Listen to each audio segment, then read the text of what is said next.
Hello friends, एक बार फिर से स्वागत करते हैं आपके अपने YouTube channel yes study bye Bhanu sir पर।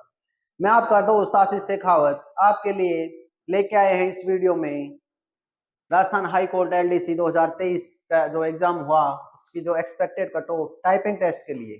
फाइनल कट ऑफ की बात नहीं कर रहे हम, सबसे पहले ध्यान रखना किसके बारे में बात करेंगे। जिनके लिए टाइपिंग टेस्ट के लिए जिनका कॉल होगा उन स्टूडेंट के लिए जो एक्सपेक्टेड कट ऑफ रह सकती है उसको लेके हम चर्चा करेंगे। तो देखिए, ये जो एग्जाम है राजस्थान हाईकोर्ट एलडीसी का, ये जो एग्जाम है ये एक बार पहले भी हुआ था, लेकिन हम जानते हैं कि राजस्थान में जो पेपर लीक का जो हम जानते हैं जो चर्चा रहती है उसी को लेके ये एग्जाम एक बार रद्द हुआ, उसके बाद ये दोबारा आयोजित करवाया गया था। अब यदि हम बात करें इस एग्जाम में, तो ये जो एग्जाम हुआ था कुल कितनी वैकेंसियों के लिए एग्जाम हुआ था? 2756 वैकेंसियों के लिए। और यदि हम बात करें इसमें जो अटेंडेंस रही थी स्टूडेंट्स की एग्जाम में वो लगभग 70%। हम मान सकते हैं लगभग 6 लाख स्टूडेंट ने इस एग्जाम में भाग लिया है। जैसा कि हमें पता है कि राजस्थान हाईकोर्ट एलडीसी का जो एग्जाम हुआ था, ये जो हुआ इसका जो पैटर्न था वो था हिंदी, इंग्लिश और जीके। कितने पार्ट में जो एग्जाम हुआ था? ये हुआ था 3 पार्ट्स में। हिंदी के क्वेश्चन थे, इंग्लिश के क्वेश्चन थे और जीके के क्वेश्चन थे। हम बात करें हिंदी के 50 क्वेश्चन, इंग्लिश के 50 क्वेश्चन और जीके के 50 क्वेश्चन, यानी कि कुल मिला के जो प्रश्न थे वो थे 150 क्वेश्चन। और प्रत्येक प्रश्न था 2 नंबर का। प्रत्येक प्रश्न कितने नंबर का था? 2 नंबर का क्वेश्चन था। तो यानी कि कुल जो अंक हो गए वो कितने अंक हो गए हैं? 300 अंक हो गए हैं। इसके बाद हम बात करें नेगेटिव मार्किंग। इस एग्जाम में नेगेटिव मार्किंग कितनी थी? 0, यानी कि किसी प्रकार की इसमें नेगेटिव मार्किंग नहीं थी। अब हम बात करते हैं कि जो टाइपिंग टेस्ट होगा उसमें वैकेंसियों के 5 गुना अभ्यर्थी, जितनी वैकेंसियां हैं, वैकेंसियां 2756, उसके 5 गुना अभ्यर्थी। कितने अभ्यर्थी? 5 गुना अभ्यर्थियों को टाइपिंग टेस्ट के लिए बुलाया जाएगा। और जो टाइपिंग टेस्ट के लिए जो बुलाया जाएगा उसकी जो कट ऑफ रहेगी उसको हम आज इस वीडियो में बताएंगे कि लगभग कितनी कट ऑफ रह सकती है। इससे पहले जो कमेंट्स हमने पढ़े हैं आपके, उसमें बच्चों का ये चल रहा है कि सर 12 मार्च का पेपर ज्यादा हार्ड था, कोई कह रहा है 19 मार्च का पेपर ज्यादा हार्ड था। देखो, हम जानते हैं कि जो एग्जाम हम देख के आते हैं उन्हीं का हमें पता होता है कि कौन सा पेपर हार्ड है, कौन सा पेपर इजी है। और जो दूसरे क्वेश्चन जो पेपर होते हैं वो हमें थोड़े आसानी दिखते हैं। तो ऐसी कोई बात नहीं है कि ये बिल्कुल ही हार्ड आ गया, ये बिल्कुल सिंपल आ गया। लगभग जो लेवल था दोनों क्वेश्चन पेपरों का लगभग सेम लेवल था। हम जानते हैं 2-3 क्वेश्चनों का अंतर रह सकता है, पर इतना तो ये जो लेवल है ये हम मान सकते हैं कि दोनों जो एग्जाम हुए थे दोनों दिनों में वो दोनों पेपर एकदम सेम लेवल के क्वेश्चन पेपर थे। इसके बाद हम बात करेंगे जो टाइपिंग टेस्ट जो होगा वो भी कितने नंबर का होगा, इसके बाद 100 अंक का। इसके बारे में भी हम आगे चर्चा और करेंगे। तो देखो, हम जानते हैं कि जो हिंदी थी वो इसमें कितने नंबर की आई है? 50 नंबर की, या कह सकते हैं 50 क्वेश्चन थे।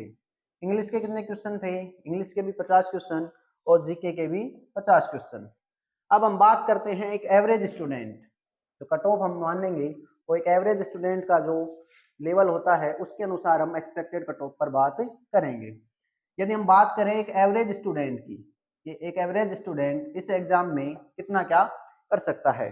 देखो, हम जानते हैं कि एग्जाम का जो लेवल था वो मॉडरेट टू हाई था। मॉडरेट टू हाई यानी कि एक अच्छा लेवल का पेपर बनाया गया था। फिर भी यदि हम बात करें कि ठीक ठाक पढ़ने वाला जो स्टूडेंट है वो 50 क्वेश्चनों में 30 से लेके 32 क्वेश्चन, कितने क्वेश्चन? 30 से लेके 32 क्वेश्चन आसानी से कर सकता है। इसी प्रकार हम बात करें जीके के पार्ट में, तो जीके के पार्ट में जिनका जीके थोड़ा सा भी ठीक होता है वो भी लगभग 30 क्वेश्चन के आसपास हम मान सकते हैं कि इतने क्वेश्चन आसानी से कर सकता था। और इंग्लिश में हम माने तो लगभग 27 से 30 क्वेश्चनों का एवरेज हम लगा सकते हैं। तो इस प्रकार यदि हम बात करें एवरेज स्टूडेंट को लेके तो लगभग लगभग देखो 80, 30, 30, 60, 20, 80, 87 यानी कि 90 क्वेश्चनों के आसपास क्वेश्चन एक एवरेज स्टूडेंट इसमें कर सकता था।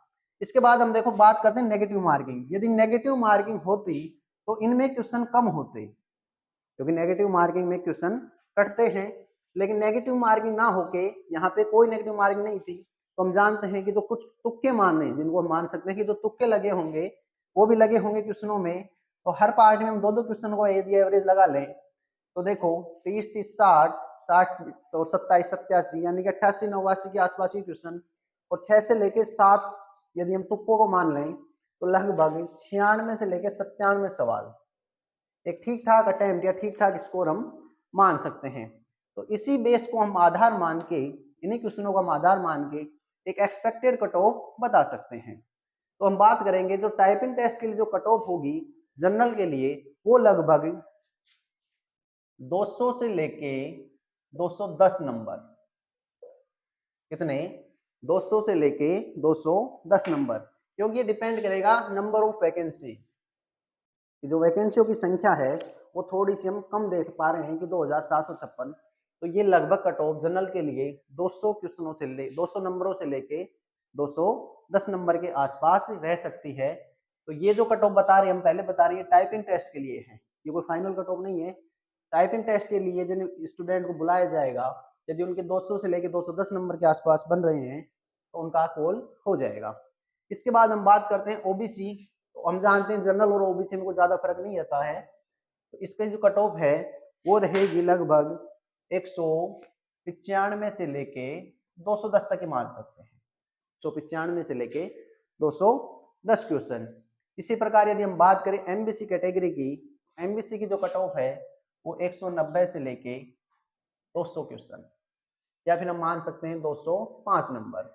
ये नंबरों में बात कर रहे हैं हम, कितने नंबर, 190 से लेके 205 नंबर। ईडब्ल्यूएस और एमबीसी लगभग सेम कैटेगरियां हैं, लगभग कट ऑफ भी सेम है, तो लगभग इसकी भी 190 से लेके 205 तक रह सकती है। इसके बाद हम बात करें एससी कैटेगरी, तो एससी कैटेगरी में 180 से लेके 195 नंबर, कितने 180 से लेके 195 नंबर। और बात करें एसटी की तो 175 से लेके 190 नंबर। ये जो कट ऑफ है ये किसके लिए है, टाइपिंग टेस्ट के लिए। जिनके इतने नंबर बन रहे हैं कैटेगरी वाइज उनका लगभग टाइपिंग के लिए कॉल हो जाएगा। अब हम बात करेंगे इसके बाद थोड़ी सी फाइनल कट ऑफ पर भी, कि फाइनल कट ऑफ का क्या रह सकता है। हम जानते हैं कि सभी स्टूडेंट की ये तो है नहीं कितने नंबर रहेंगे, या किसी के इनके थोड़े कम भी हैं किसी के थोड़े ज्यादा भी हैं। यदि हम टाइपिंग टेस्ट को देखें तो जो टाइपिंग टेस्ट है वो कितने नंबरों का है, 100 नंबरों का है। तो हम माने कि किसी स्टूडेंट के रिटर्न में अच्छे नंबर आ गए और उसके टाइपिंग टेस्ट में थोड़े कम हो गए तो उनका एवरेज, इसी प्रकार यदि इसमें किसी के कम रह जाते हैं रिटर्न में और यदि वो टाइपिंग टेस्ट में थोड़ा बेटर करता है तो वो भी जो रिटर्न टेस्ट मुझसे आगे हैं उसको लगभग पास पहुंच सकता है।